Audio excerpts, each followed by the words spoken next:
Hey guys, it's Booligan with Airsoft Retreat, BooliganAirsoft.com and Airsoft Insider Magazine. Today we have in my hands the Lancer Tactical MMC that I have modified slightly. Went with a integrally suppressed short barrel integral suppressor mount, but that's not what we're taking a look at today. Today we are taking a look at this. This little sight right here is called the See-All, and it's been around in the real firearm business for a little while, and we are, frankly, I am trying to get some news out about this thing to the airsoft community to see if it might be an interesting optic, or not optic, sorry, that's a misnomer here, an interesting sight for you to use. A couple of things about it. First off, it is mounted on a low riser. You need to use a riser for it if you're using an M4 platform. The actual thing itself is just this little part on top. Now, what is the See-All? The See-All is a unique type of sight that uses no batteries, no complicated switches or electronics or anything like that. It just uses optical nature of certain things. You have this large green block right here is essentially a giant block of fiber optic material. What it does is it gathers all sorts of light and puts it right here at the front.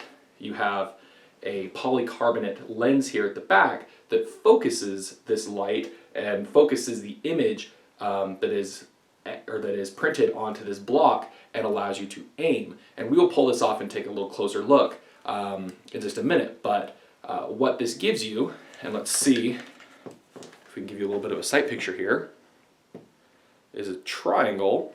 It's not going to work with it mounted on the gun, clearly. Let's go ahead, let's take it off. You have a triangle right there, and what you do with that is you put that right on your target.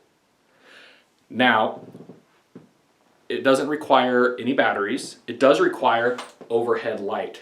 The light gathering is all on top of this unit here. So if you're using a tactical light and you're in basically pitch black conditions, you may have some problems seeing, let's call it the reticle, the little triangle there.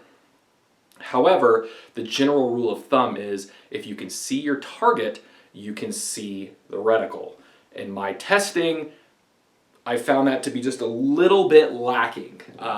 In a couple of times when I've gone through and cleared the house to see how it works in low light conditions, it was very difficult to see the reticle sometimes.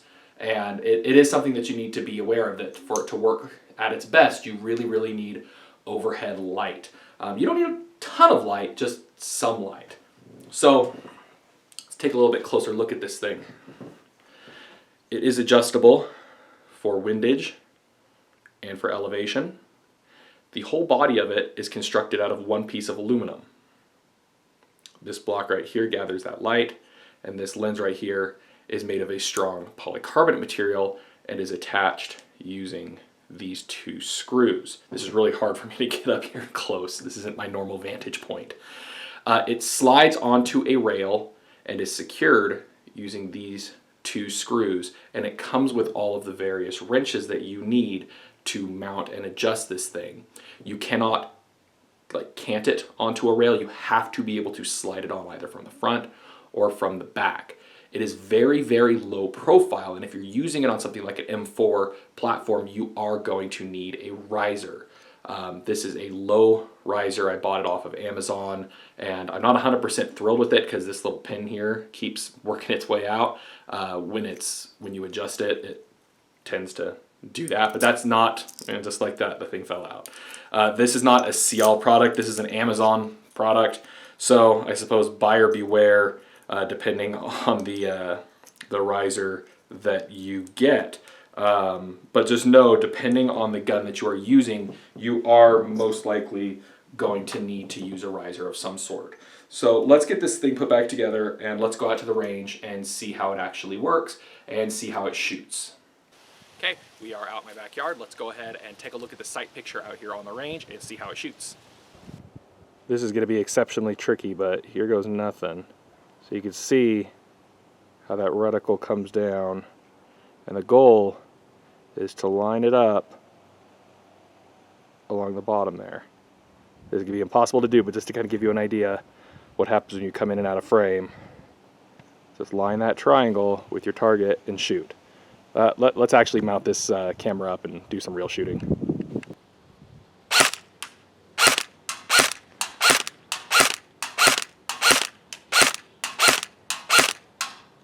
When you shoot, you're able to keep both eyes open, align the target with the reticle, and then with your off eye, with your non-shooting eye, you can keep it open, and you can see how the BBs are actually affected in flight so that you can make adjustments on the fly. Some people had been complaining that, oh, well, this bottom part here is going to block your shots and you're not going to be able to see anything. But realistically, does it block it more than the gun itself? And that's what your off-shooting eye is for. So you can just very quickly make adjustments on the fly. Let's go back inside and take a little bit, talk a little bit more about this thing, what it costs, and where you can get it. So as you can see, the sight, the CL sight, works like it is supposed to. It gives you a clear sight picture. Now, and it works well in most ranges that you are going to be using it for airsoft, certainly. A couple of things to note about it. It is a real firearm sight. It's not designed for airsoft use. It is designed for real firearm use, and because of that, it is incredibly overbuilt for us. You are not going to break this thing. If you do break it, and a couple of my concerns that I had was mainly this lens right here, this polycarbonate lens taking a BB hit. I spoke with the people over at CL, and they indicated that they have never had one of these things returned from one of their airsoft customers with a broken lens from a BB strike. That being said, it is covered under a lifetime warranty that is handled through the company that is based in the U.S., based up in Idaho. It's one state north of me. So they have indicated that if you do have anything break on this, even in use, you're covered. It'll be taken care of through the warranty. So that's fantastic. So my big concerns in this thing are if this gets hit by a BB and it breaks, is it going to be covered? And it is. It's going to be covered. The next thing to talk about is obviously the price. And a lot of people, when I posted this on Instagram and on Facebook and things like that, were a little irked because this thing, I mean, it costs $100. And a lot of people felt like that was just crazy, crazy expensive for what it is. But the thing to keep in mind is the products that this is compared to. Price this thing next to a real steel, because keep in mind that's what this is, designed for real firearm use. Price it next to a low-profile red dot sight, something like a Doctor or an RMR, and you'll see that $100 is a ridiculous bargain. When it comes to red dot sights and reflex sights for real firearm use, $100 generally gets you crap. It gets you garbage for the real firearm market. This thing, the durability and the fact that it's a whole new idea, it doesn't have overhead battery costs and things like that, makes it an absolute steal. Now, for airsoft use, yeah, spending $100 on an optic is a fair bit of money. But, in all honesty, how many of us have bought those cheap $20 and $30 red dot sights and had them break on us after 1 or 2 games? Or you have to keep pumping money into batteries to keep the thing running. So, just some food for thought. Is this going to be for everyone? Absolutely not. But, in my experience, I certainly think this thing has applications in the airsoft market. Many thanks to CL for sending this over for us to check out. Be sure to check out all of my reviews here and on Booligan Airsoft and Airsoft Retreat. And of course, as always, thanks for watching.